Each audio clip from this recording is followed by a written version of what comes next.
qui brutto pallone perso, pallone che viene sparato verso Tomarelli da Baldassarre che si fa trovare attento.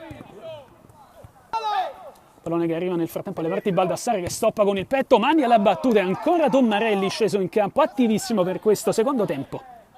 E sulla sinistra vogliamo fare movimenti in questo momento, il colpo di testa e lo spettacolare gol del 3-0 del Testaccio lo ha trovato Baldassarre, colpo di testa da manuale sul calcio d'angolo, battuto altrettanto bene. Adesso 3-0 Testaccio, partita che forse si chiude qui.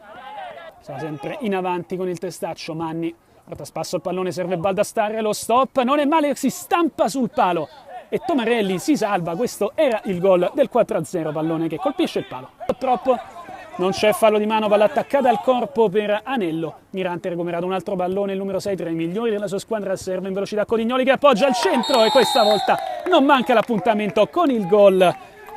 Il numero 99 Fabrizio Baldassarre, 4-0 del Testaccio che mette praticamente in cassaforte la gara.